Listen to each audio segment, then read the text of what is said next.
গাঁও চহৰ জিলাৰ খবৰলৈ স্বাগতম জনাইছো আৰু মই পাপৰি। শ্ৰীমন্ত শংকৰদেৱ কলাক্ষেত্ৰত মুখ্যমন্ত্ৰী নিযুত মইনা আৰু নিযুত বাবু আঁচনিৰ বাবে আবেদন পত্ৰ বিতৰণ কেন্দ্ৰীয় অনুষ্ঠান লগতে বানপীড়িত শিক্ষাৰ্থীক কিতাপ ক্ৰয়ৰ বাবে প্ৰদান কৰা হয় অনুদান। পোনপটীয়া সম্প্ৰচাৰ আগবঢ়াম। এই আঁচনিখনত আমি কলেজিয়েট নন কলেজিয়েট এই ছাত্ৰীসকলক আমি নেক্সট টাইম ৰিপিট নকৰোঁ। কলেজৰ ফ্ৰী এডমিশ্যনৰ ক্ষেত্ৰতো এটা বিতৰ্ক হয়। আমি আপোনালোকে জানে যে কলেজত আমি ল'ৰা ছোৱালীসকলক আমি বিনামূলীয়া নামভৰ্তি কৰোঁ, কিন্তু সাধাৰণতে চৰকাৰী আঁচনিবিলাকে নিয়মীয়া ছাত্ৰ ছাত্ৰীকহে সামৰি লয়। কোনোবা যদি কলেজত নাহে, এবছৰৰ পিছত তেওঁ কলেজত আহিলে যে মোক ফ্ৰী এডমিশ্যন দিয়ক, নিযুত বাবু দিয়ক, নিযুত মইনা দিয়ক, আঁচনি লোৱাৰ পিছত আৰু এবছৰ স্কুলত নাহে, কলেজত নাহে। তাৰমানে আঁচনিখন আঁচনি হৈ নাথাকিলে ঘৰত বহা ল'ৰা ছোৱালীয়েও এই আঁচনিৰ যদি সুবিধা লাভ কৰে তেতিয়াহ'লে তাৰ লগতো পঢ়া শুনাৰ কোনো সম্পৰ্ক নাথাকিব। কিছুমান ল'ৰা ছোৱালীয়ে আমাৰ এই আঁচনিখন প্ৰাপ্য বুলি ভাবে যে ইট ইজ মাই এণ্টাইটেলমেণ্ট, কিন্তু এইটো এণ্টাইটেলমেণ্ট নহয়, ই কিছুমান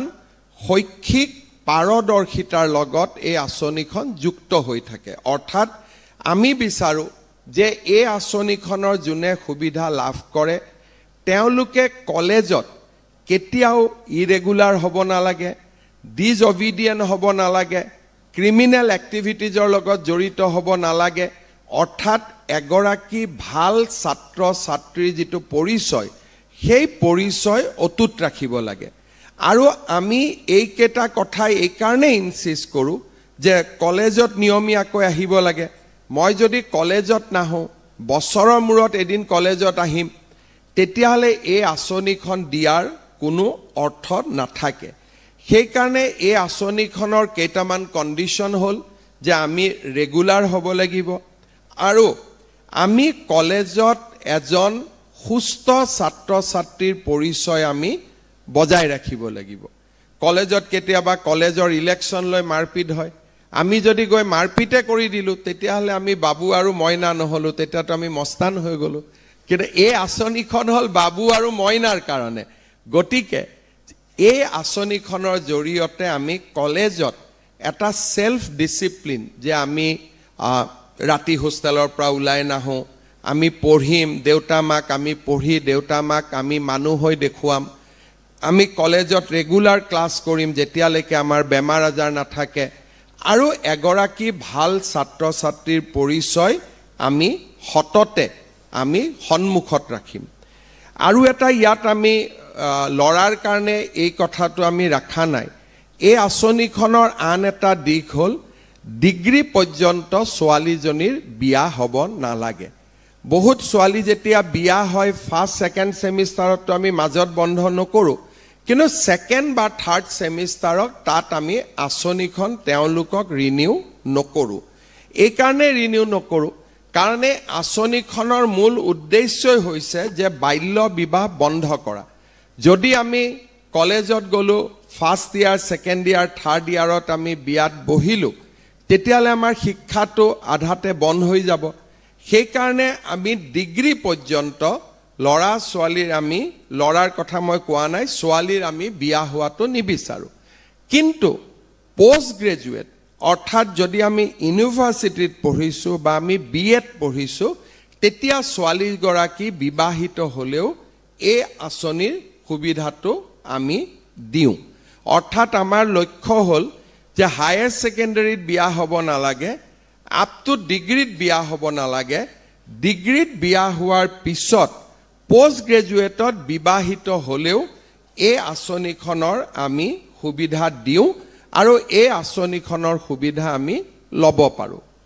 মোক এইবাৰ বহুত ছাত্ৰীয়ে মোক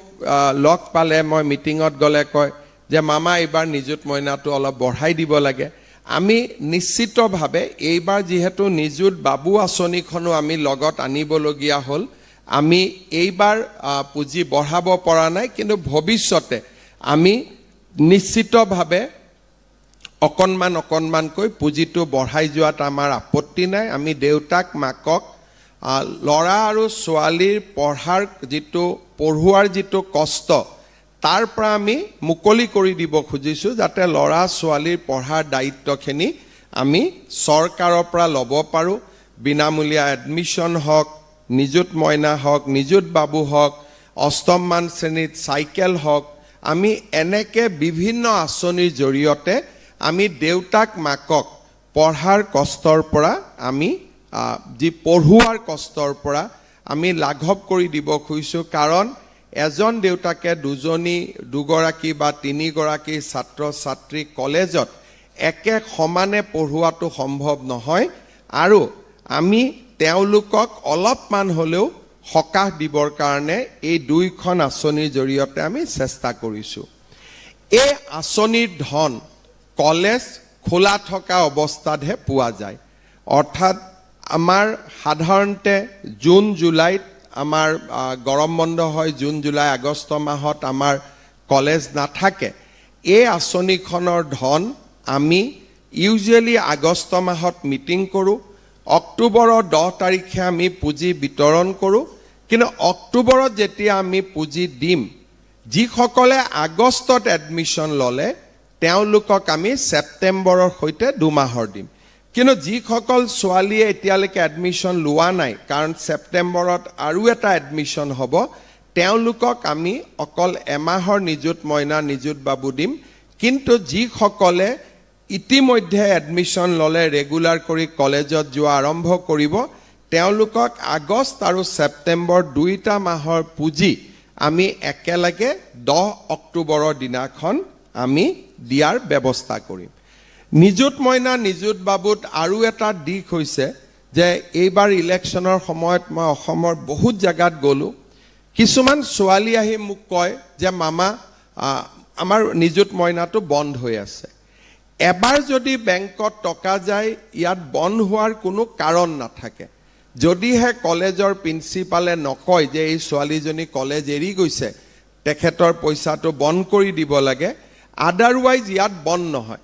কিন্তু পিছত আমি গম পাওঁ যে বেংক একাউণ্টৰ খেলিমেলিৰ কাৰণে আমি পইচা পোৱাৰ পৰা বঞ্চিত হওঁ কাৰণ বেংকত আপোনালোকে জানে যে EKYC বুলি এটা বেংকৰ এটা মেকানিজম আছে আজি আমি সবেই পুঁজি ল'লোঁ অক্টোবৰ নৱেম্বৰ মাহত আমাৰ একাউণ্টটো আমি EKYC কৰিব লাগে আপোনালোকে নকৰিলে আমি ইয়াৰ পৰা টকা পঠালোঁ আপোনালোকে ভাবে যে চৰকাৰে পঠোৱা নাই আসলতে টকাটো বেংকে ৰিচিভ কৰা নাই বেংকে আমি টকাটো দিলেও বেংকে বাউন্স বেক কৰি পঠাই দিয়ে কাৰণ একাউণ্টটো ৰেগুলাৰ নহয় এই পুঁজিটো পাবৰ কাৰণে আপোনালোকে সদায় চাব যে আপোনালোকৰ বেংক একাউণ্টটো যাতে EKYC হৈ আছে আৰু বেংক একাউণ্টটো যাতে নৰ্মেল আৰু ৰেগুলাৰ হৈ আছে এইবাৰ আমি আৰু অলপ সতৰ্ক হৈছোঁ কাৰণ যেতিয়া ল'ৰা ছোৱালীবিলাকে মোক কয় যে মামা পোৱা নাই মোৰো মনটো বেয়া লাগে সেইকাৰণে এইবাৰ আমি কৰিছোঁ কি যে আপোনালোকৰ পৰা আমি আধাৰ নম্বৰটো বিচাৰিছোঁ যেতিয়া আধাৰ আৰু বেংক দুইটা আমি একাউণ্ট পাই যাওঁ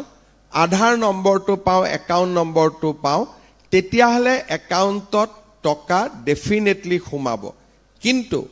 তাতো এটা কথা আছে আপোনালোকৰ দুটা যদি একাউণ্ট হৈ আছে যিটো একাউণ্টৰ লগত আধাৰ লিংক হৈ আছে সেইটো একাউণ্টহে আপোনালোকে পৰ্টেলত বা ফৰ্মখনত ব্যৱহাৰ কৰিব সাধাৰণতে কেতিয়াবা মানুহৰ দুটা তিনিটা বেংক একাউণ্ট থাকে কিন্তু গোটেইকেইটা একাউণ্ট আধাৰ লিংক হৈ নাথাকে এটা একাউণ্টহে হৈ থাকিব সেইকাৰণে আপোনালোকে ফৰ্মত আধাৰ লিংক বা আপোনালোকৰ যিটো একাউণ্টৰ লগত আধাৰ লিংক হৈ আছে সেই একাউণ্টটোহে আপোনালোকে পপত্ৰত লিখিব বা যিটো পৰ্টেলত আপোনালোকে ফিল আপ কৰিব তাত লিখিব সেকেন্ড কেতিয়াবা আমি এই কাৰণেও একাউণ্টত পইচা নাপাওঁ যেতিয়া আমি একাউণ্ট নম্বৰটো লিখি যাওঁ আমি টাইপ কৰোঁতে কেতিয়াবা জিৰ'টোৰ জাগাত আমি O মাৰি দিওঁ এতিয়া আমাৰ কাৰণে O আৰু জিৰ' দুইটাই দেখিব একে কিন্তু আজিকালি টেকনলজিৰ ওপৰত বেংক চলে টেকনলজিয়ে লগে লগে ধৰি লয় যে জিৰ' আৰু O দুটা বেলেগ বেলেগ আৰু যিসকলে জিৰ'ৰ জাগাত O মাৰিলে তেওঁলোকে পুঁজি নাপায় সেইকাৰণে আমি যাতে একাউণ্ট নম্বৰটো দুবাৰ তিনিবাৰ চেক কৰি আমি সোমোৱাওঁ আধাৰ নম্বৰটো যাতে আমি দুবাৰ তিনিবাৰ চেক কৰি সোমোৱাও আৰু একাউণ্টটো আমি KYC কৰি ৰাখোঁ, ৰেগুলাৰাইজ কৰি ৰাখোঁ, তেতিয়াহ'লে আমাৰ পুঁজি কেতিয়াও বন্ধ হৈ নাযায়। এই কথাখিনি মই আপোনালোকক নিশ্চিতভাৱে ক'ব পাৰোঁ। মই ভাবোঁ যে আজি আমি এই সভাখন কৰাৰ মূল উদ্দেশ্য এইটোৱে হ'ল যাতে আমাৰ মাজত এটা জাগৰণ আহে, কেনেকৈ ফৰ্মখন আমি ফিল আপ কৰিব লাগে, কেনেকৈ আমি পৰ্টেলটোত নিজৰ একাউণ্ট নম্বৰ দিব লাগে আৰু আমি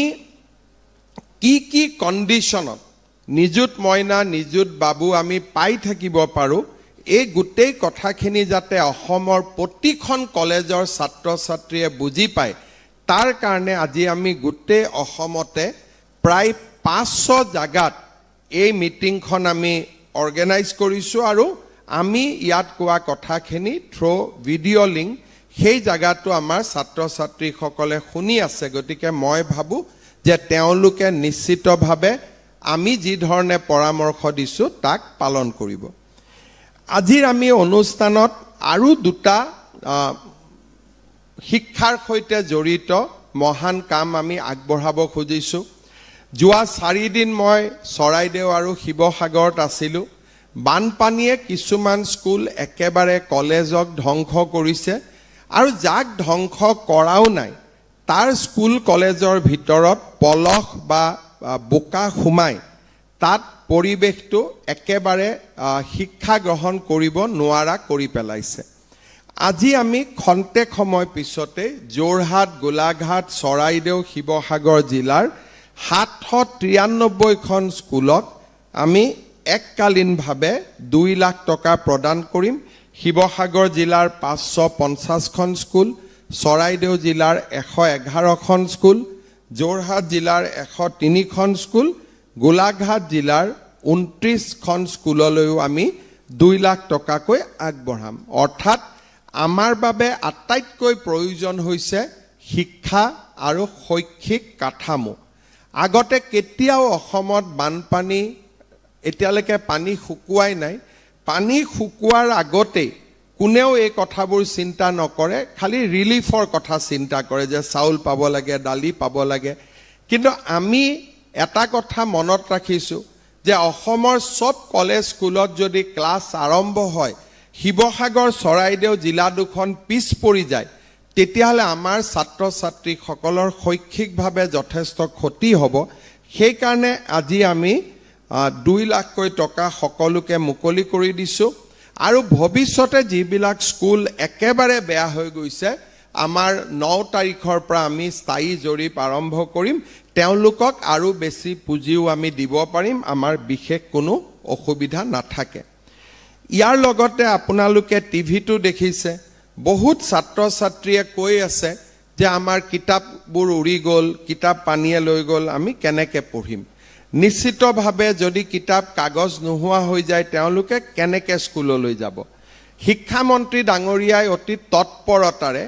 31 তাৰিখেই আমি বিনামূলীয়া পাঠ্যপুথিবোৰ শিৱসাগৰ আৰু চৰাইদেউ জিলালৈকে আমি পঠিয়াই দিলোঁ। তাৰপিছত আমাৰ এটা চিন্তা আহিলে যে ইউনিফৰ্মবিলাকতো নিশ্চিতভাৱে বেয়া হৈ গৈছে। কেইদিনমান আগতে আমি ক্লাছ ক শ্ৰেণীৰ পৰা 8ম মান শ্ৰেণীলৈ ল'ৰা ছোৱালীবিলাকে যাতে নতুনকৈ দুযোৰ ইউনিফৰ্ম পায়, তাৰো পুঁজি আমি মুখ্যমন্ত্ৰী সাহায্য পুঁজিৰ পৰা মুকলি কৰি দিছিলোঁ। আজি আমি আৰু এটা নতুন কাম কৰিব খুজিছোঁ যে কিতাপ আমি কলেজত কিতাপ দিব পৰা নাই, কাৰণ কলেজত বিনামূলীয়া টেক্সট বুক নাথাকে। সেইকাৰণে আজি আমি হায়াৰ ছেকেণ্ডাৰী শিৱসাগৰ চৰাইদেউ জিলাৰ হায়াৰ ছেকেণ্ডাৰী পঢ়া ছাত্ৰ ছাত্ৰীসকলক আজি আমি 1000 টকা বেংকৰ পৰা এই মিটিঙৰ পৰা আমি পঠাই দিম। ডিগ্ৰী যোনে পঢ়ি আছে, degree first year, second year, third year, তেওঁলোকক আমি 3000 টকা পঠাই দিম আৰু যিসকলে পোষ্ট গ্ৰেজুৱেট পঢ়ি আছে তেওঁলোকক আমি 5000 টকা পঠাই দিম। ঠিক তেনেধৰণে আমি যিসকল পলিটেকনিকত পঢ়ি আছে আৰু যিসকলে BEd পঢ়ি আছে তেওঁলোকলৈকেও আজি আমি পুঁজি পঠাই দিম। অৰ্থাৎ আজিৰ দিনটোতে 21000 ছাত্ৰ ছাত্ৰীয়ে 4.26 কোটি টকা লাভ কৰিব আৰু বিদ্যালয়সমূহে প্ৰায় 15 কোটি টকা লাভ কৰিব আমাৰ চৰকাৰখনে বিচাৰে যে যাতে আমাৰ শৈক্ষিক কাঠামো বা আমাৰ শৈক্ষিক মানদণ্ডত কোনো ধৰণৰ কম্প্ৰমাইজ হ'ব নোৱাৰে আৰু আমি সদায় শিক্ষাৰ ক্ষেত্ৰত আমি আগবাঢ়ি থাকিব পাৰোঁ তাৰ বাবে আমি চৰকাৰখন সদায় তৎপৰ হৈ থাকোঁ আৰু তৎকালীনভাৱে ছাত্ৰ ছাত্ৰীসকললৈকে অনুদান ইউনিফৰ্ম বিদ্যালয় নিৰ্মাণৰ পুঁজি এইবিলাকে শিক্ষাৰ ক্ষেত্ৰত আমাৰ চৰকাৰখনৰ যি এক মনোভাৱ যি পজিটিভ মনোভাৱ তাক আজি প্ৰদৰ্শন কৰিছে মই গোটেই অসমতে আমাৰ ছাত্ৰ ছাত্ৰীসকল আজি উপস্থিত আছে মই দুটা কথা ক'ম যে আজিকালি আমাৰ অসম আৰু ভাৰতত আৰু একে সমানভাৱে আমাৰ দেশত কৰ্মসংস্থাপনৰ সুবিধা দ্ৰুত গতিত বৃদ্ধি পাইছে কিন্তু এই কৰ্মসংস্থাপন পাবৰ কাৰণে আমি উপযুক্তভাৱে নিজক গঢ়ি তুলিব লাগিব আমি বহুত সময়ত ভাবো যে আমি বিএ পাছ কৰিলো পোষ্ট গ্ৰেজুৱেট পাছ কৰিলো আমি কৰ্মসংস্থাপন পাম নে নাপাম আজিকালি এটা কথা আপোনালোকে বুজি পাব লাগিব যে it is a age of specialist এটা সময় আছিলে যে জেনেৰেলিষ্ট বা আমি যেতিয়া পলিটিক্যাল সায়েন্সত পাব্লিক এডমিনিষ্ট্ৰেশ্যন পঢ়িছিলো তেতিয়া এটা ডিবেট আছিলে জেনেৰেলিষ্ট ভাৰ্চেছ স্পেচিয়েলিষ্ট এটা সময় আছিলে যে বিএ এমএ পঢ়িলে তাক বেসিক বুলি ধৰি লোৱা হয় আৰু চাকৰি বাকৰি যেতিয়া আমি লওঁ চাকৰি কৰা অৱস্থাত আমি সেই অনুষ্ঠানটোৰ বিষয়ে জানো আৰু থিমেটিক নলেজ বিলাক আমি লাভ কৰোঁ কিন্তু আজিকালি সমাজৰ ইমান দ্ৰুত পৰিৱৰ্তন হৈছে যে এতিয়া সমাজত জেনেৰেল ষ্টুডেণ্ট বা জেনেৰেল যাৰ নলেজ আছে তাতকৈ মানুহে স্পেচিয়েলিষ্ট বিচাৰে যে যাতে আমি একেবাৰে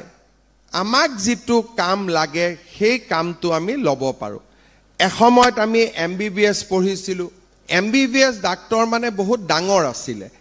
তাৰ পিছত আহিলে মানুহে নিজে গাঁৱৰ মানুহেও কয় যেতিয়া মই হেলথ মিনিষ্টাৰ আছিলোঁ হস্পিটালবিলাকত যাওঁ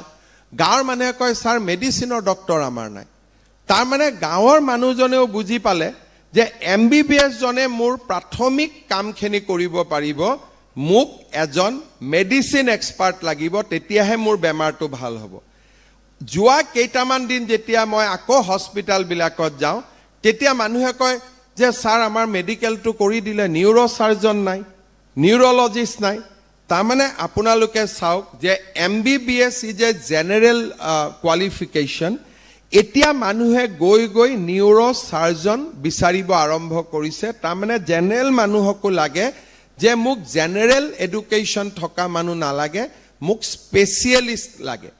আৰু এই স্পেচিয়েলিষ্ট যিটো আমাৰ প্ৰয়োজন হি অকল মাত্ৰ যে আমাক মেডিকেল ফিল্ডত আছে সেইটো নহয় ইঞ্জিনিয়াৰিঙত আমাক লাগিব আমাক BA BSc আমাৰ যিমান সাবজেক্ট আছে তাৰ মাজৰ পৰাই মানুহে আমাৰ মাজত থকা বিশেষ গুণটোক বিচাৰি উলিয়াবৰ বাবে চেষ্টা কৰে সেইকাৰণে আজিকালি আমাক শিক্ষাৰ লগত এটা ডাঙৰ প্ৰয়োজন হৈছে যে নিজে কিবা এটা বিশেষ গুণ আয়ত্ত কৰা যদি মই কমাৰ্চ পঢ়িছোঁ তেতিয়া মই কমাৰ্চৰ লগত GSTৰ বিষয়ে জানিব লাগিব যাতে মই কমাৰ্চ পাছ কৰি GST ৰিলেটেড মই কামত সোমাব পাৰোঁ বোলে মই কমাৰ্চ পঢ়িছোঁ কিন্তু মই কোম্পানী লৰ ওপৰত পঢ়িব লাগিব যাতে কমাৰ্চ পাছ কৰি মই কোম্পানী এটাৰ লগত নিজক জড়িত কৰিব পাৰোঁ কাৰণ মই কোম্পানী লৰ বিষয়ে জানো মই যদি কোনোবা এটা বেংকিং প্ৰতিষ্ঠানত কাম কৰিব খুজিছোঁ তেতিয়ালে মোক BA BScৰ লগত মোক কি লাগিব মোক ইনভেষ্টমেন্টৰ ওপৰত মোক নলেজ লাগিব মই যদি এতিয়া কৰবাত GNM নাৰ্ছ হ'ব খুজিছোঁ লগত মোক ইংলিছৰ নলেজ লাগিব কাৰণ প্ৰেছক্ৰিপশ্যনসমূহ ইংলিছত আহিব মই ইংলিছ পঢ়িব লাগিব আৰু আজিকালি ডক্টৰে হাতেদি প্ৰেছক্ৰিপশ্যন লিখা প্ৰায় বন্ধ কৰিছে কম্পিউটাৰত লিখে গতিকে মোক কম্পিউটাৰৰ নলেজ লাগিব মই যদি পলিটিক্যাল সায়েন্স পঢ়িছোঁ পলিটিক্যাল সায়েন্সৰ লগত মোক এনেকুৱা জ্ঞান লাগিব যাৰ দ্বাৰা মই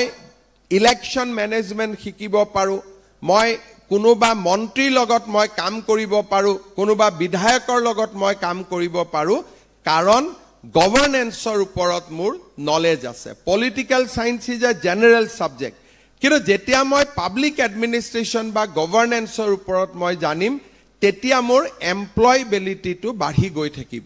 বহুত ষ্টুডেণ্ট আছে তেওঁলোকে আপত্তি কৰে যে আমি সব পঢ়িলো মামা আমাৰ চাকৰি নাই দেউতাক মাকেও কয় যে ল'ৰা ছোৱালীজনে বিএ পাছ কৰিলে এমএ পাছ কৰিলে চাকৰি নাই বিএ আৰু এমএ অকল আমাৰ শিক্ষাৰ শেষ হ'ব নোৱাৰে যদি মোৰ সায়েন্স পঢ়িছোঁ মই কেনেকে নিজক আইটিৰ লগত পৰিচয় কৰিব পাৰোঁ কেনেকে মই আৰ্টিফিচিয়েল ইন্টেলিজেন্সৰ বিষয়ে জানিব পাৰোঁ মই যদি নৰ্মেল বিএ পাছ কৰিছোঁ কেনেকে মই ৰিটেল হস্পিটেলিটি এইবিলাকৰ ওপৰত জানিব পাৰোঁ দেয়াৰ আৰ 1 লাখ প্লাছ কোৰ্सेस যি আমাৰ লগত আছে আজিকালি আমি যদি যোগাও ভালকৈ জানো আজিকালি আমাৰ দেশ আৰু বিদেশত যোগা ইনষ্ট্ৰাক্টৰৰ মোৰ লগৰ বুলি মই নকওঁ মোৰ মই চিনা জানা আমেৰিকা ইংলেণ্ডত থকা বহুত ল'ৰা ছোৱালী আজিকালি ঋষিকেশলৈকে আহে যোগা শিকি যায় আৰু তাতে গৈ যোগা ক্লিনিক খোলে আমাৰ যোগা ইনষ্ট্ৰাক্টৰ দৰে নহয় তাত yoga clinic is a big respectable job today যে মই যোগা ক্লিনিক চলাওঁ ভাল মই এইটোকে কৈছোঁ সাধাৰণ ভাষাত ইঞ্জিনিয়াৰৰ পৰিবাৰ মানে ভাল মানুহ ডক্টৰ পৰিবাৰ মানে এষ্টাব্লিছ ফেমিলি সেই ফেমিলিৰ পৰিবাৰসকল ৱাইফসকল এতিয়া ইণ্ডিয়ালৈকে আহে ঋষিকেশত যোগা শিকে আৰু আমেৰিকাত গৈ যোগা ক্লিনিক খোলে কাৰণ তাতে তেওঁলোকৰ ৰেসপেক্টটো আছে আৰু আৰ্নিংছো আছে সেইকাৰণে মই এটাই কথা কম ষ্টুডেণ্টক গোটেইখিনিক যে আমাৰ আমাৰ সমাজত দুটা বিশেষকৈ নিগেটিভ মই ট্ৰেন্ড দেখা পাই আছো যে আমাৰ হাই স্কুলত ল'ৰা ছোৱালী সায়েন্স পঢ়া ইচ্ছাটো কমি গৈ আছে আমাৰ আৰ্টছত ষ্টুডেণ্ট বাঢ়ি গৈ আছে সায়েন্সত ষ্টুডেণ্ট আমাৰ কমি গৈ আছে ফলত আমি ইয়াত যিমানবোৰ মেডিকেল কৰিছোঁ ইঞ্জিনিয়াৰিং কৰিছোঁ এইবিলাকত আমি যি ষ্টুডেণ্টে আগলৈকে বহুত নাম কৰিব পাৰে আমি নোপোৱা হৈছোঁ যদি 350 বেসিক মাৰ্কস হয় আমি সেই মাৰ্কতে ল'ৰা ছোৱালীক আজি মেডিকেলত এডমিশন দিবলগীয়া হৈছে কাৰণ সায়েন্সত কম্পিটিশন কমি আহি আছে সো এই ট্ৰেন্ডটোক আমি ৰখাব লাগিব কাৰণ এখন সমাজ কেতিয়াও আগবাঢ়িব নোৱাৰে যদি সায়েন্সৰ প্ৰতি আমাৰ ধাউতি নাথাকে আজি যিসকল হায়াৰ সেকেন্ডাৰী ষ্টুডেণ্ট বিশেষকৈ সায়েন্স পঢ়ি আছে তেওঁলোকক মই এটা কথা ৰিকুৱেষ্ট কৰিম যে আমি সায়েন্সটো খুব সিৰিয়াসলি ল'ব লাগে কাৰণ সায়েন্সত এমপ্লয়মেন্ট অপৰচুনিটি আটাইতকৈ বেছি থাকে দ্বিতীয়তে যিসকলে আমি আৰ্টছ বা কমাৰ্চ পঢ়িছোঁ তেওঁলোকে নৰ্মেল পাঠ্যক্ৰমৰ লগত স্পেচিয়েল থিমেটিক নলেজ যে এই বিষয়টো মই ভাল কৰি শিকিম এই থিমেটিক নলেজটোৰ বিষয়ে নিজৰ এটা নলেজ আপগ্ৰেড কৰিব লাগে বহুতে বিএড পঢ়ে কিন্তু বিএডৰো এটা লিমিট আছে BEd is a thematic knowledge কিন্তু বিএড পঢ়িলে আমি টিচাৰ হ'ব পাৰিম যাৰ টিচাৰ হোৱাৰ এপ্টিটিউড আছে তাৰ ঠিক আছে নহলে ডিগ্ৰী পাস কৰি পোষ্ট গ্ৰেজুৱেট পাস কৰি আমি আৰু এটা থিমেটিক সাবজেক্টৰ ওপৰত পঢ়াৰ পিছতহে উই উইল বি এমপ্লয়েবল আদাৰৱাইজ আমি কেতিয়াও এমপ্লয়েবল হৈ নাথাকো এতিয়া ইভেন গভৰ্নমেণ্টত এইবাৰে আমি এডিআৰিত আমি এনাউন্স কৰিছিলোঁ যে আমি 2 লাখ চাকৰি দিম কিন্তু যেতিয়া আমি গভৰ্নমেণ্টৰ ভিতৰত আমি ডিসকাশন কৰিছিলোঁ 22,000 চাকৰি অকল হেলথ সেক্টৰত যাব তাতে ক'ত যাব যে থিমেটিক নলেজ মোক জিএনএম লাগিব মোক এএনএম লাগিব মোক ল্যাবৰেটৰী টেকনিশিয়ান লাগিব আমি ভাবো যে 2 লাখ চাকৰি দিব আমি এডিআৰিত আহিম নহয় গভৰ্নমেণ্টকনকো কি লাগে যে আমাকো হস্পিটাল চলাবলৈ থিমেটিক নলেজ থাকা ষ্টুডেণ্ট লাগে এতিয়া যেতিয়া আমি 2 লাখ ক'ত চাকৰি দিম আমি হিসাব কৰিছিলোঁ তেতিয়া আমি দেখিছিলোঁ আটাইতকৈ বেছি আমাক টিচাৰ লাগিব নাম্বাৰ 1 নাম্বাৰ 2 আমাক হেলথৰ লগত ৰিলেটেড সাবজেক্ট জনা আমাক ষ্টুডেণ্ট লাগিব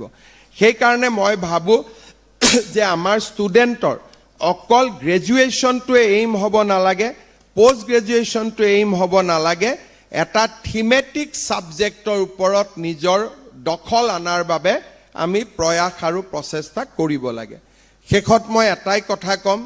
যে এটা এজ আছিলে যিটো এজত চাকৰি বাকৰি টকা পইচাৰ লেনদেন কৰি আমি পাব পাৰিছিলোঁ APSCৰ কেলেংকাৰীৰ বিষয়ে আমি জানো আৰু আপোনালোকে জানিব যে APSCত যিসকলে কেলেংকাৰী কৰি চাকৰি পাইছিলে আমি চাকৰিৰ পৰা তেওঁলোকক খেদি দিলোঁ দিয়াৰ পিছতো তেওঁলোকে হাইকোৰ্ট সুপ্ৰিম কোৰ্ট কৰিয়ে আছে সাধাৰণ মানুহ এজন হাইকোৰ্ট সুপ্ৰিম কোৰ্ট যাব নোৱাৰে তেওঁলোক বাৰে বাৰে হাইকোৰ্ট সুপ্ৰিম কোৰ্ট গৈ আছে তাৰমানে তেওঁলোকৰ ফাইনেন্সিয়েল বেকগ্ৰাউণ্ড কিমান ষ্ট্ৰং আছিলে তাৰমানে আমাৰ APS ACS এইবিলাকত এসময়ত দুৰ্নীতি আছিলে প্ৰতিটো চাকৰিত দুৰ্নীতি আছিলে যোৱা 5 বছৰত আমি এটা কাম কৰিব পাৰিছিলোঁ যে চাকৰিৰ লগত দুৰ্নীতি শব্দটোক আমি পুৰা ডাইভৰ্স কৰাই দিছিলোঁ যে চাকৰি আৰু দুৰ্নীতি একে থাকিব নোৱাৰে দুইটাৰ মাজত ডাইভৰ্স হ'বই লাগিব আজি যদি আপোনালোকে চাই 1,60,000 আমি চাকৰি দিলোঁ এটা হাইকোৰ্ট কেছ হোৱা নাই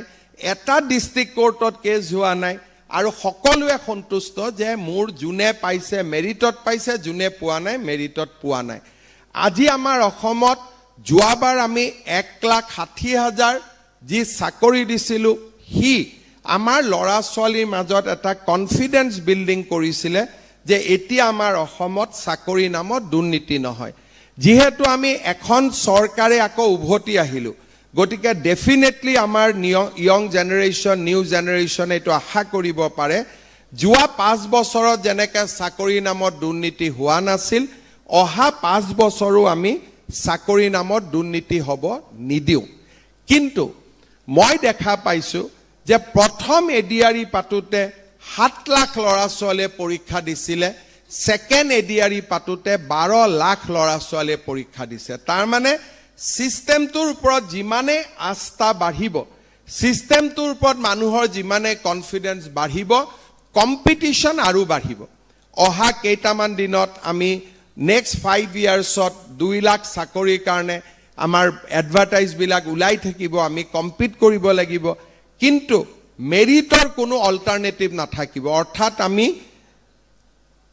মেধাৰ শক্তিৰ ফলতে আমি চৰকাৰত চাকৰি পাব লাগিব সেই কাৰণে এই 3 বছৰ এজ এ ডিগ্ৰী ষ্টুডেণ্ট মই যি কেম্পাছত থাকিম 2 বছৰ পোষ্ট গ্ৰেজুৱেটত যি মই কেম্পাছত থাকিম মোৰ এটা ৰিকুৱেষ্ট যে আমি শিক্ষাৰ ক্ষেত্ৰত সিনচিয়াৰ হ'ব লাগিব অধ্যয়নৰ লগত আমি জড়িত হৈ থাকিব লাগিব মধ্যবিত্ত মানুহৰ বাবে অধ্যয়নৰ বিকল্প নাই আজি বহুত পৃথিৱীত কিবা কিবি চলি থাকিব আমি ইনষ্টাগ্ৰামতো দেখিম ফেচবুকতো বহুত দেখিম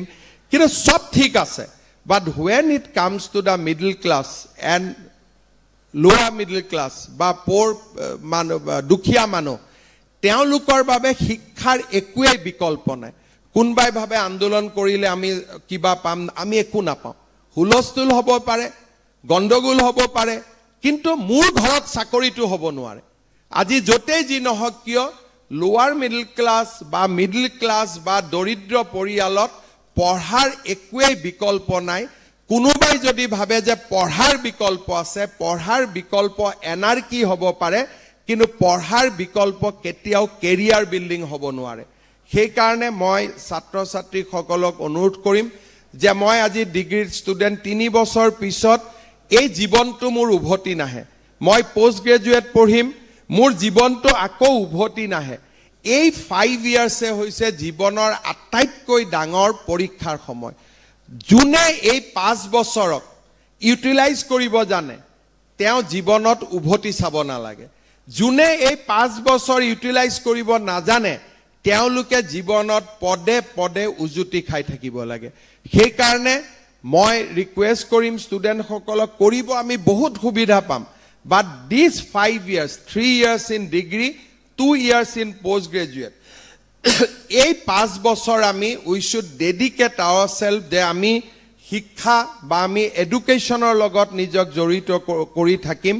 আন লাইনেদি আমি খোজ নাকাৰো কাৰণ যি লাইনেদি যাওঁ তাতে সন্মুখত মাত্ৰ অন্ধকাৰ আছে আৰু শিক্ষাৰ লাইনেদি যদি যাওঁ সন্মুখত আলোক আছে সন্মুখত পোহৰ আছে সেইবাবে আমি পোহৰ সন্ধানী হ'ব লাগিব আমি আলোক সন্ধানী হ'ব লাগিব আৰু আমি নিজৰ কেৰিয়াৰ বিলাক আমি বিল কৰিব লাগিব মই ভাবো যে আজি নিযুত মইনা নিযুত বাবু স্কিমৰ এই সুন্দৰ মুহূৰ্তত আমি আকৌ এবাৰ সংকল্প ল'ব লাগিব যে চৰকাৰৰ আঁচনি আমি এই কাৰণে পাইছো যে চৰকাৰে বিচাৰে যে আমি শিক্ষাৰ মাজেৰে সমাজখনলৈ আমি ৰূপান্তৰ আনিব লাগে আৰু চৰকাৰ মানে সমাজ চৰকাৰে মই মোৰ টকা দিয়া নাই ই সমাজৰ টকা সমাজে বিচাৰে যে আমাৰ ছাত্ৰ ছাত্ৰীসকলে শিক্ষাৰ মাজেৰে যাতে ৰূপান্তৰ আনিব পাৰে আমাৰ অসমখনলৈ পৰিৱৰ্তন আনিব পাৰে আমি যাতে আগুৱাই যাব পাৰো মই পুনৰ এবাৰ আজিৰ এই সুন্দৰ দিনটোত অসমৰ প্ৰতিখন মহাবিদ্যালয় বিশ্ববিদ্যালয়ত সমবেত মোৰ অতিকে মৰমৰ ছাত্ৰ ছাত্ৰীসকললৈকে বহুত শুভেচ্ছা জনাইছো 10 অক্টোবৰত আমি যেতিয়া নিযুত মইনা নিযুত বাবুৰ পুঁজি দিম আকৌ এবাৰ আমি এনেকে লগ পাম বহুত ধন্যবাদ জয় হিন্দ বন্দে মাতৰম ধন্যবাদ মহাশয় নিখন্দেহে আপোনাৰ এনে সুচিন্তিত পদক্ষেপে শিক্ষাৰ্থীসকলক অধ্যয়নৰ প্ৰতি অধিক দায়বদ্ধ কৰি তুলিব যাৰ ফলশ্ৰুতিত শিক্ষাৰ দিশত অসম সমৃদ্ধ হ'ব শ্ৰদ্ধেয় সুধীবৃন্দ এতিয়া আমি আহিছো মুখ্যমন্ত্ৰী নিযুত মইনা আঁচনিলৈ মই মাননীয় মুখ্যমন্ত্ৰী মহোদয়ক এই আঁচনিৰ অধীনত অন্য খবৰৰ মাজলৈ আহিছো বোকাখাত সমীপৱৰ্তী কাৰ্বি আংলঙৰ দলামৰাত ডিফলু নৈ ভয়াৱহ ৰূপ ডিফলু নৈৰ ওপৰত থকা দলং উটুৱাই নিলে বাঢ়নী পানীয়ে বুৰাই পেলাইছে মালাচিৰ বিস্তীৰ্ণ অঞ্চল বানত ঘৰ দুৱাৰ বুৰ যোৱাত আশ্ৰয় শিবিৰলৈ ঢাপলি মেলিছে কাৰ্বি ৰাইজসকল নেৰানেপেৰা বৰষুণৰ ফলত ডিফলু নৈয়ে উটুৱাই নিয়ে দলামৰাৰ দলংখন দলামৰাৰ দলং উটুৱাই নিয়াৰ দৃশ্য দেখুৱাইছো নেৰানেপেৰা বৰষুণৰ ফলত উফন্দি উঠিছে ডিফলু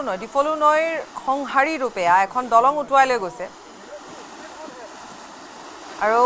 কাৰ্বি আংলঙৰ দলামৰাত এই ঘটনাটো সংঘটিত হৈছে গতিকে নৈ পাৰত থকা আশে-পাশে থকা যিসকল লোক তেওঁলোকে বৰ্তমান কিছু সুৰক্ষিত স্থানলৈ বুলি তেওঁলোকে ঢাপলি মেলিছে আৰু বানত বুৰ গৈছে মালাচিৰ বিস্তীৰ্ণ অঞ্চল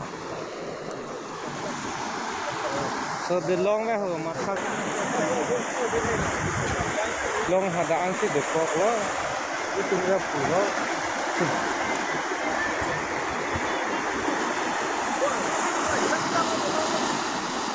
ma loma kera নাগালেণ্ডত পুনৰ ভূমিস্খলন কিসামাত ভূমিস্খলনৰ বাবে যাতায়াত ব্যাহত ভূমিস্খলনৰ বাবে 2 নং ৰাষ্ট্ৰীয় ঘাইপথত যাতায়াত ব্যাহত নেৰানেপেৰা বৰষুণৰ বাবে কিসামাত ভূমিস্খলনৰ ঘটনা সংঘটিত হৈছে কহিমা আৰু মণিপুৰ সংযোগী মূল পথত স্তব্ধ হৈ পৰিছে যাতায়াত কিছু ভিজুৱেলছ দেখুৱাইছো বৰ্তমান তাত এই পথ যেহেতু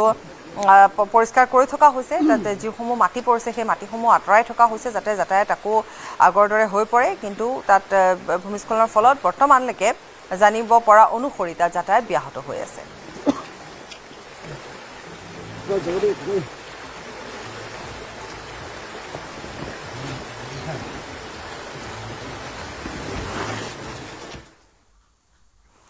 আনটো ব্ৰেকিং নিউজ বান সাহায্যৰ নামত সংগ্ৰহ কৰা ধনৰ ওপৰত চিআইডিৰ নজৰ ইউপিআই কিউআৰ কোডেৰে ধন সংগ্ৰহ কৰা একাধিক একাউণ্ট আহিব এতিয়া তদন্তৰ আওতাত ভুৱা বান সাহায্য অভিযানৰ বিৰুদ্ধে কঠোৰ ব্যৱস্থাৰ সতৰ্কবাণী আৰক্ষী বান সাহায্যৰ ধন আত্মসাৎ কৰিলে জালত পৰিব আৰক্ষীৰ সন্দেহজনক একাউণ্টৰ ওপৰত তদন্তকাৰী সংস্থাৰ তীক্ষ্ণ নজৰ ছ'চিয়েল মিডিয়াৰ যোগেৰে বান সাহায্যৰ নামত ধন সংগ্ৰহ একাংশৰ প্ৰায় 50টা ছ'চিয়েল মিডিয়া একাউণ্টত চাইবাৰ সেল নজৰত বান সাহায্য দিয়াৰ পূৰ্বে সংগঠনৰ বিশ্বাসযোগ্যতা নিশ্চিত কৰাৰ আবাদ ইউটিউবাৰ কণ্টেণ্ট ক্ৰিয়েটৰ সকললৈ অসম আৰক্ষীৰ সতৰ্কবাণী অসম আৰক্ষীৰ চিআইডি গোটে গঠন কৰিছে এটা তদন্তকাৰী দল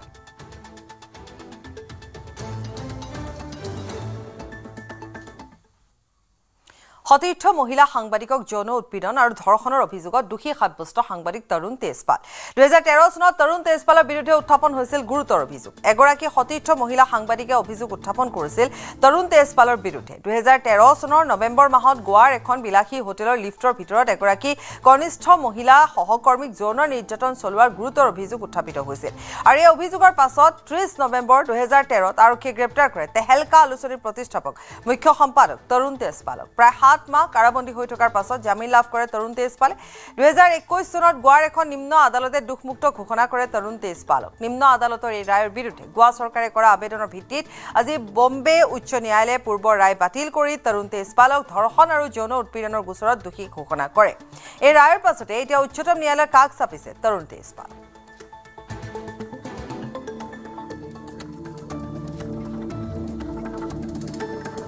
It was a challenging factor for me too also because the case investigation was conducted properly and whatever was in normal natural circumstances what came during the course of investigation were presented before the court. And yes, at some point of time the trial court were lagging behind or lags behind in appreciating the evidence. And everything again has been argued before the Honorable High Court and has shown the perverse order of the trial court, and accordingly the Honorable High Court has set aside the order of the acquittal.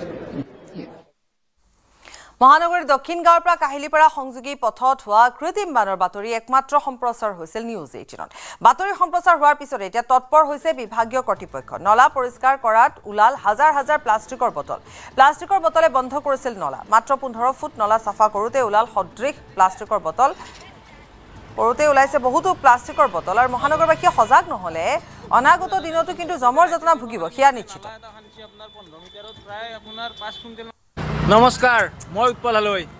এদিন পূৰ্বে দেখুৱাইছিলোঁ ৰাজধানী চহৰ গুৱাহাটী মহানগৰীৰ দক্ষিণ গাঁৱৰ পৰা কাহিলীপাৰা সংযোগ কৰা মূল পথছোৱা কেনেদৰে কৃত্ৰিম বানৰ কবলত পৰিছিলে ৰাজপথছোৱাৰে আহা কৰা লোকে এক প্ৰকাৰ কেনেধৰণে সমস্যাৰ মুখামুখি হৈছিলে বা বানপানী ফালি আহিব লগা হৈছিলে সেই দৃশ্য দেখুৱাইছিলোঁ দিয়াৰ পিছতে বিভাগীয় কৰ্তৃপক্ষই এক প্ৰকাৰ তৎপৰ হৈছিলে নিউজ 18 অসম নৰ্থ-ইষ্টত বাতৰি সম্প্ৰচাৰ হৈছিলে হোৱাৰ পিছতে বিভাগীয় কৰ্তৃপক্ষ তৎপৰ হৈ তৎকালভাৱে তেখেতসকলে নালা পৰিষ্কাৰ কাম কাজ আৰম্ভ কৰিছিলে আমি উল্লেখ কৰিছিলোঁ যে এতিয়া যি বানমুক্ত চিটিৰ পৰা বানযুক্ত চিটি হৈ গৈছিলে এই বাতৰি সম্প্ৰচাৰ হোৱাৰ পিছতে তৎপৰ হৈছে আৰু মই বেক কেমেৰা কৰি কিছু দৃশ্যাংশ দেখুৱাবলৈ চেষ্টা কৰিছোঁ আপোনালোকে দেখিলে অনুমান কৰিব যে এই নলাসমূহত কেনেধৰণৰ এটা পৰিৱেশ আছিলে বা অপৰিষ্কাৰ হৈ আছিলে এইখিনি মুহূৰ্তত ক'ব লাগিব যে যিসকল গুৱাহাটী মহানগৰত থাকে বা সাধাৰণ জনতা আছে সকলোৱে সজাগ হওক কাৰণ এই পৰিষ্কাৰ হৈ নথকাৰ বাবে আমাৰ এনেধৰণৰ অৱস্থা হৈছে বেক কেমেৰাৰে দেখুৱাইছোঁ এয়া দৃশ্যাংশসমূহ চাওক আপোনালোকে এই দৃশ্যাংশ চালে অনুমান কৰিব যে কি ভয়াৱহভাৱে মানুহে প্লাষ্টিক ব্যৱহাৰ কৰিছিলে আৰু সেই প্লাষ্টিকসমূহ ব্যৱহাৰ কৰি পেলাই দিছিলে একোখন পাহাৰৰ দম হৈ গৈছে একোখন প্লাষ্টিকৰ দম হৈ গৈছে এয়াই হৈছে দৃশ্যাংশসমূহ কিছু দেখুৱাইছোঁ আনফালে বস্তাই বস্তাই যিসমূহ লোক আছে তেখেতসকলে উঠাই লৈ গৈছে কাৰণ বিক্ৰী কৰি পেলনীয়া সামগ্ৰী বিক্ৰী কৰি তেখেতসকলৰ পেটৰ ভাতমুখী হ'ব এয়াই গুৱাহাটী মহানগৰীৰ প্ৰতিটো নালাৰ পৰিৱেশ মাত্ৰ 5 মিটাৰত এনেধৰণৰ পৰিৱেশ অৰ্থাৎ 15 ফুট মই যি স্থানত আছোঁ দেখুৱাইছোঁ এই বৃহৎ তিনিটা স্থান মাত্ৰ 15 ফুট ব্যৱধানতে এনেদৰে প্লাষ্টিক ওলাইছে অৰ্থাৎ 15 ফুটতে যদি ইমান হাজাৰ প্লাষ্টিক ব্যৱহাৰ হৈছে বা ওলাইছে তেনেহ'লে গোটেই যদি নলাটো পৰিষ্কাৰ কৰা হয় তেতিয়াহ'লে কিমান ওলাব আপোনালোকে চিন্তা কৰক উল্লেখ কৰিবই লাগিব যে নিউজ 18 অসম নৰ্থ-ইষ্টত বাতৰি সম্প্ৰচাৰ হৈছিলে নলাসমূহ অপৰিষ্কাৰ হৈ থকাৰ কথা কোৱা হৈছিলে আৰু তাৰে পিছতে নলা পৰিষ্কাৰ কৰিব আহি এক প্ৰকাৰ যি PWRD বিভাগ আছে দেখুৱাইছোঁ এই বেনাৰখন নালা চাফাই কাম চলি আছে বুলি লিখিছে এপ্ৰিল মাহৰে 2026ৰ পৰা তেখেতসকলে চেঞ্চাছ দিছিলে কাম আৰু এতিয়া এই পৰিৱেশ চাওক এই কিন্তু আপুনি মই পেলোৱা এই জাবৰৰ পৰা এনেধৰণৰ পৰিৱেশ হৈছে মাত্ৰ 15 মিটাৰ বা 15 ফুট হ'ব মাত্ৰ ক্ষমা কৰিব 15 ফুটতে ইমানখিনি ওলাইছে এনেদৰে তেখেতসকলে বস্তাই লৈও গৈছে যোৱাৰ পিছতো এনেধৰণৰ পৰিমাণ আছে তাৰে পৰাই অনুমান কৰক যে কেনেধৰণৰ পৰিৱেশ আপুনি মই ব্যৱহাৰ কৰা প্লাষ্টিকৰ সামগ্ৰীয়ে হওক বা গ্লাছৰ বটলে হওক সকলো ব্যৱহাৰ কৰোঁতে অলপ সজাগ আৰু সাৱধান হওক নহ'লে সজাগ সাৱধান নহ'লে আমি এনেধৰণৰ পৰিৱেশ হ'ব লাগিব কাৰণ ৰাজধানী চহৰ গুৱাহাটী মহানগৰত দেখিবলৈ পোৱা গৈছে যে আপুনি মই সজাগ নোহোৱাৰ বাবে বা আমি সজাগ নোহোৱাৰ বাবে এনেদৰে কৃত্ৰিম বানৰ কবলত পৰিব লগা হৈছে এইসমূহ দেখিলে অনুমান কৰিছে কেনেদৰে পাহাৰ সদৃশ মাত্ৰ 15 ফুট অৰ্থাৎ মই উল্লেখ কৰিছোঁ যে 15 ফুটৰ ব্যৱধানতে টনে এনেধৰণৰ প্লাষ্টিক ওলাইছে আৰু ইয়াৰ বাবে কিন্তু আমি সৰ্বসাধাৰণ ৰাইজে দায়ী চৰকাৰ প্ৰশাসনে বাতৰি সম্প্ৰচাৰ হোৱাৰ পিছত বাৰু তেখেতসকলে পৰিষ্কাৰ কৰি দিলে ইয়াৰ পৰৱৰ্তী পৰ্যায়তো ৰাইজলৈকে আহ্বান থাকিব দাবী থাকিব যে আপোনালোকে এইসমূহ ব্যৱহাৰ কৰক ঠিকে কিন্তু ব্যৱহাৰ কৰি যাতে ভাল এটা স্থানত পেলাই দিয়ক যাতে ৰাইজক দুৰ্ভোগ নুভোগে একাংশ লোক আছে দাদা কিমানমান ওলাইছে প্লাষ্টিক বহুত ওলাইছে এইটো মানে ঘৰ কাম মানে যিটো শলাগ লৈছে তাৰ কাৰণে আমি ধন্যবাদ দিছোঁ হয় যিখিনি বস্তুখিনি মানে বটল মানে নালাত পৰি হেৰি হৈছে সেইটো একচুৱেলি পাব্লিক সজাগ হ'ব লাগিব পাব্লিক যেতিয়ালৈ সজাগ নহ'ব তেতিয়ালৈ এই বস্তুখিনি ঠিক নহ'ব সেইকাৰণে মই ঘৰ মাটি বিভাগ মানে খুবেই ধন্যবাদ দিছোঁ আৰু একাংশ লোক আছে সেইদিনা আপোনাক দেখিছিলোঁ যে বাতৰি সম্প্ৰচাৰ অভিযোগ বিভাগীয় কৰ্তৃপক্ষৰ গাল ধৰিছে কিন্তু ৰাইজেও সজাগ হোৱাৰ প্ৰয়োজন আছে হয় নিউজ 18ৰ বাতৰিৰ প্ৰভাৱত যি গড়কাপ্তানি বিভাগৰ তৎপৰতাত আজি আমি বানমুক্ত কৰিবলৈ গৈ আছোঁ কিন্তু চৰকাৰৰ দোষাৰোপ কৰিলে নহ'ব আমাৰ পাব্লিক সচেতন হ'ব লাগিব পাব্লিক যদি সচেতন নহয় আমি কেতিয়াও বানমুক্ত কৰিব নোৱাৰিম আচলতে কিছুমান দুষ্ট চক্ৰৰ কবলত পৰি আমি এই যিবিলাক দেখিছে নহয় মটৰ বটল পানীৰ বটল চব ডাষ্টবিনত মানে ডাষ্টবিন হিচাপে ব্যৱহাৰ কৰে তেতিয়াহ'লে ড্ৰেইনবিলাকত এইবিলাক নিজৰ ঘৰখন যেনেকৈ পৰিষ্কাৰ কৰোঁ তেনেকৈ আমি যদি ড্ৰেইনবিলাক পৰিষ্কাৰ কৰোঁ তেতিয়াহ'লে নিশ্চয় আমাৰ গুৱাহাটী মহানগৰ বানমুক্ত হ'বলৈ গৈ আছে হ'ব কিন্তু যদি আমি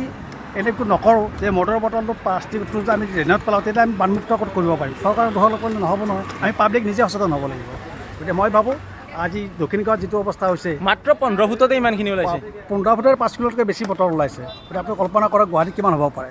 গতিকে অকল আমি নিজে সচেতন হ'ব লাগিব তেতিয়াহ'লে আমি গুৱাহাটী মহানগৰত বানমুক্ত কৰিবলৈ সক্ষম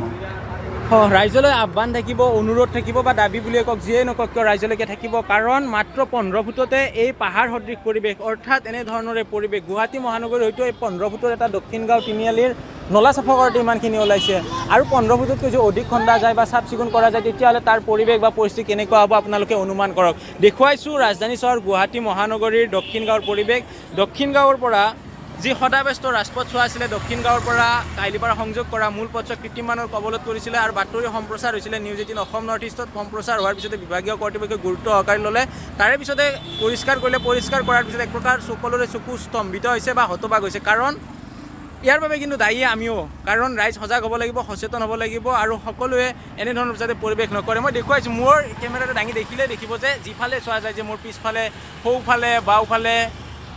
সন্মুখ বা বেক চাইড যিফালে চোৱা যায় সেইফালে 360 কৰি দেখিলেও দেখিব যে একেবাৰে পাহাৰ সদৃশ পৰিৱেশ সকলোৱে প্লাষ্টিক ব্যৱহাৰ কৰাৰ সময়ত যিখিনি ৰীতি নীতি আছে মানি চলক প্লাষ্টিকখিনি এটা নিৰ্দিষ্ট স্থানত পেলাই দিয়ক এনেধৰণে যাতে বান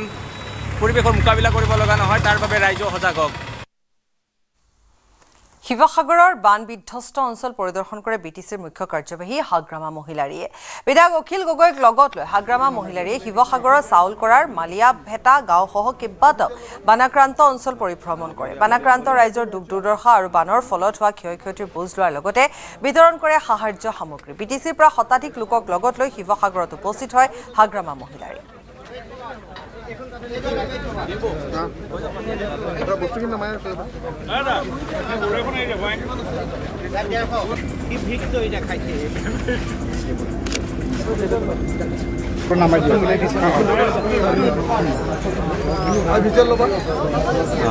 বঢ়িয়া বঢ়িয়া বঢ়িয়া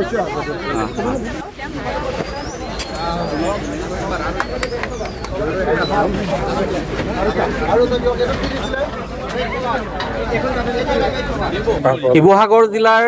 বহু সংখ্যক গাঁও বানত প্লাবিত হৈ থকা আজি 17টা দিনত ভৰি দিলে আৰু এই বান বিধ্বস্ত কৰি থৈ যোৱা অঞ্চলসমূহ আজি পৰিদৰ্শন কৰিছে সেই পৰিস্থিতি বুজ লৈছেহি বিটিচিৰ মুখ্য কাৰ্যবাহী হাগ্ৰামা মহিলাৰীয়ে লগত আছে শিৱসাগৰ সমষ্টিৰ বিধায়ক অখিল গগৈ মই সেই পৰিৱেশ দেখুৱাম মই হাগ্ৰামা মহিলাৰীৰ বৰ্তমান ভাষ্য ল'ম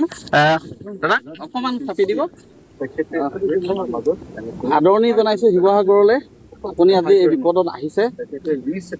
বিপদটো বহুত ডাঙৰ বিপদ শিৱসাগৰ হওক নাজিৰা হওক বা চৰাইদেউ হওক এইখিনি অঞ্চলত বহুত মানুহে বিপদত আছে এতিয়া মই গম পাইছোঁ তো সেইটোকে মই চাবলৈ আহিছোঁ আৰু বিটিচি ফালৰ পৰা আমি আকৌ আহিম যিখিনি পাৰে সহায় কৰিবৰ কাৰণে আচলতে এতিয়া গভমেণ্ট হোৱাখিনিতো গভমেণ্টৰ পৰা বহুত ৰেচন পাই আছে সেইটো আমি গম পাওঁ কিন্তু এতিয়া চিৰিয়াছ কথাটো হ'ল সেটেলমেণ্ট ইহঁতৰ ঘৰ বাৰী চব ভাঙিব সেইটো সেটেলমেণ্টৰ কাৰণে আমি কিবা এটাতো দিব লাগে সেইটো কাৰণে আমি চিন্তা কৰি আছোঁ কেন্দ্ৰীয় চৰকাৰে দিব লাগে নিশ্চয় ছাৰ্ভে কৰিব গভমেণ্ট অফ ইণ্ডিয়া ছাৰ্ভে কৰি পেলাই নিশ্চয় সেটেলমেণ্টৰ কাৰণে কিবা এটা ব্যৱস্থা ল'ব নিশ্চয় হ'ব লাগে আৰু দেখা গৈছে যে নাগালেণ্ডৰ কথাটো নাগালেণ্ডক ক'ব লাগিব আমি আপোনালোকে এনেকুৱা নকৰিব এইটোৱে আমি ক'ব লাগিব এতিয়া আৰু এই বৈচিত্ৰটোকে আচলতে হাগ্ৰামা মহিলাই ভাৰত চৰকাৰে যথেষ্ট আৰু ইয়াত ছেটেলমেণ্টৰ কাৰণে পইচাৰ দৰকাৰ আছে। আমি কম গভৰ্ণমেণ্টক এতিয়া ৰিকুৱেষ্ট কৰিম। তো সমৰ্থন কৰা মুখ্যমন্ত্ৰী এজন আছো, গতিকে ব্যৱস্থা কিয় ল'ব লাগে? মই আপোনালোকক নহ'লেতো মই টিভিত কথাই নকওঁ, এইটো কথা ক'বৰ কাৰণে ৰখিলোঁ। মই ক'লো আপোনালোকে উলিয়াই দিব, আজিৰ পৰা নিজে নিজে বন্ধ হৈ যাব, ৰাইজে মোৰ কথা নিজে শুনিব। চাওক, মই এটা কথা কওঁ যে মানে মইতো দিল্লীৰ পৰাই টকা সুধিব দিগদাৰি পাওঁ, লণ্ডনৰ পৰাতো বেলেগ কথা। মইতো সদায় চাওঁ যে মোৰ মানুহখিনিক মই কেনেকৈ সহায় কৰিব পাৰোঁ। মইতো কাৰো ওচৰতে হাত পতাৰ মই পক্ষপাতি নহয়। লণ্ডনটো দূৰৰ কথা, মই কোনোবাই নিজে দিলে দিছে, মই হাত পতাৰ পক্ষপাতি নহয়। কাৰণ মই ভাবোঁ মোৰ এইখিনি আত্মবিশ্বাস আছে যে বানাক্ৰান্ত ৰাইজক সহায় কৰাৰ কাৰণে আমি সক্ষম, আৰু ইয়াত ৰাইজো সন্তুষ্ট। যোৱা 4 দিন মই ঘূৰি আহিছোঁ, এজন ৰাইজেও এটাও অভিযোগ দিয়া নাই, আৰু ৰাইজে চৰকাৰখনৰ ওপৰত অগাধ বিশ্বাস ৰাখিছে। সেইকাৰণে আমি ৰাইজক উপযুক্তভাৱে সহায় কৰিম। লণ্ডনত গৈ হাত পতাৰো আমাৰ কোনো প্ৰয়োজন নাই, আমেৰিকাত গৈ হাত পতাৰ প্ৰয়োজন নাই। কিন্তু কোনোবাই যদি নিজে অসমৰ বানপানী দেখি, টিভিত দেখি, ইউটিউবত দেখি, ফেচবুকত যদি কোনোবা নিজে দান কৰে, তাত আমি বেয়া নাপাওঁ। অসমৰ মানুহেও আমেৰিকাত ভূমিকম্প দেখিলে দান দিব পাৰে, কিন্তু খুজিব নালাগে, নিজে দিয়া কথাটো বেলেগ। ये हमारे असम गवर्नमेंट का 2 फ्लैगशिप स्कीम है, निजुत बाबू और निजुत मोइना। ये दोनों स्कीम का जरिए हम स्कूल और कॉलेज में जो स्टूडेंट पढ़ता है उनको हम मंथली 2500 रुपया तक स्कॉलरशिप देता हूँ। आज उनका शुरुआत था इस साल का। 7 lakh students will be benefited out of these 2 schemes.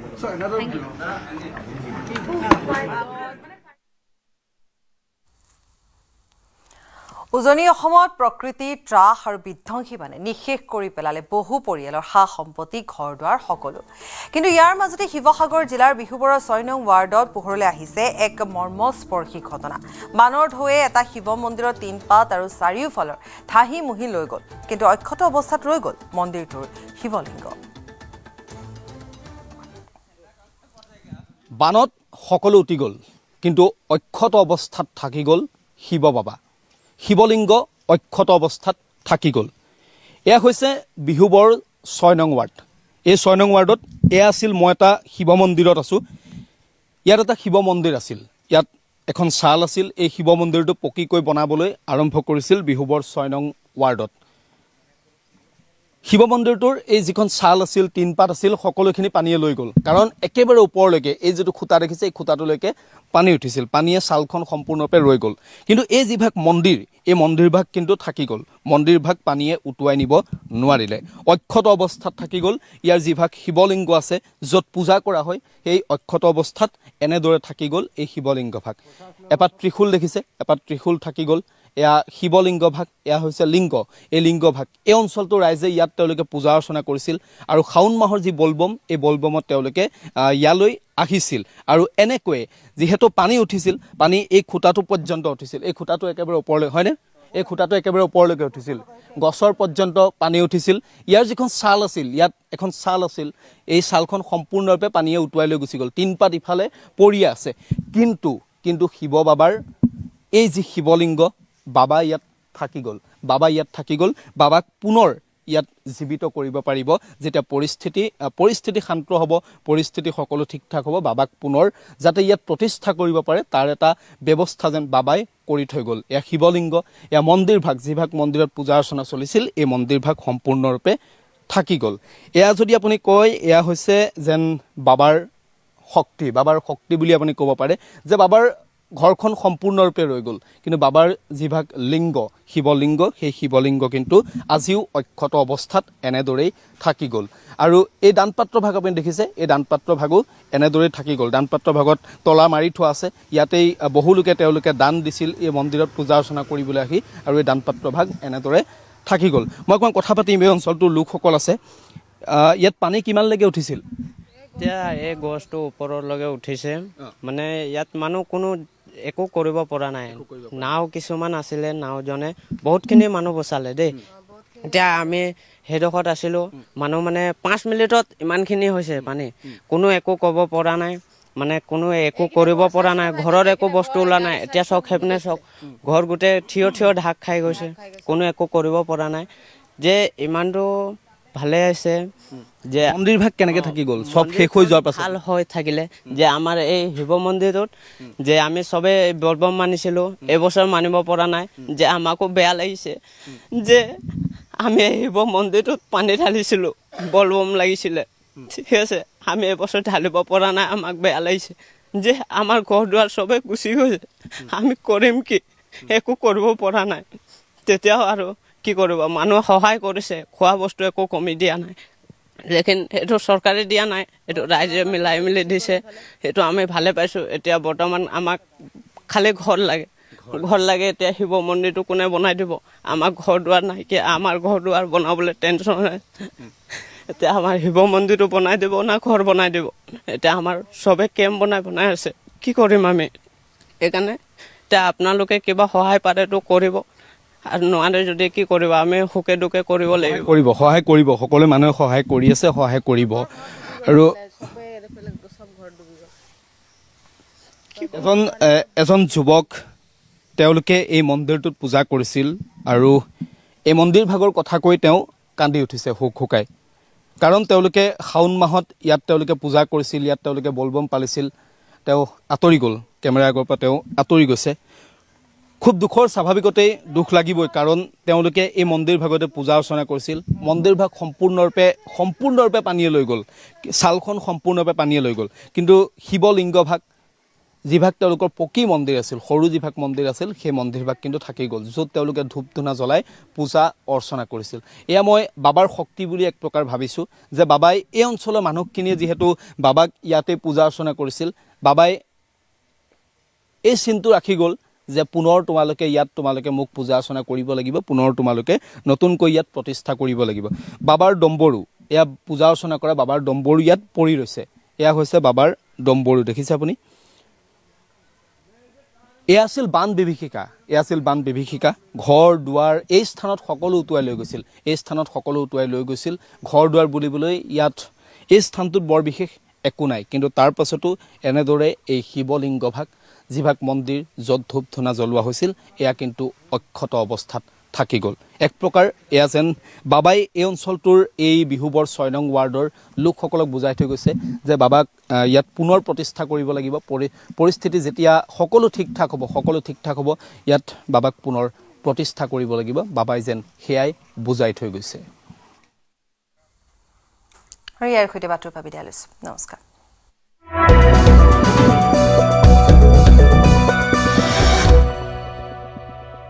Occur Bakkar Bombay बो ঘৰত কোনটো টিএমটি লগাইছে माइथन स्टिल আপোনাৰ ওপৰত ট্ৰাষ্ট কৰিব পাৰি ओके ষ্ট্ৰং মানে মাইথান ইফালে মঙলদৈ সমষ্টিৰ ঔতলা গাঁও পঞ্চায়তৰ অন্তৰ্গত বেঙাবৰা গাঁৱৰ সমীপত নোৱা নৈৰ পশ্চিম পাৰৰ মথাউৰি ছিঙাৰ ফলত প্লাবিত হৈছে মঙলদৈ সমষ্টিৰ বৃহত্তৰ অঞ্চল ঔতলা বেঙাবৰা মথঙা অহকা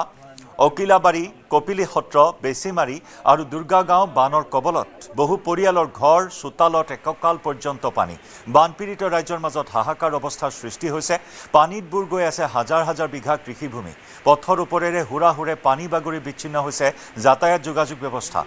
বৃহত্তৰ অঞ্চলত কৰ্তন কৰা হৈছে বিদ্যুৎ সংযোগ বানৰ বাবে ঔতলা উচ্চতৰ মাধ্যমিক বিদ্যালয়ত শিবিৰ স্থাপন কৰিছে প্ৰশাসনে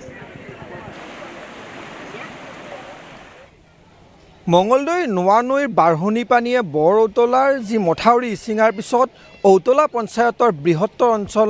বানত প্লাবিত হৈ পৰিছে আজিও পানী ক্ৰমাৎ বাঢ়ি আছে আৰু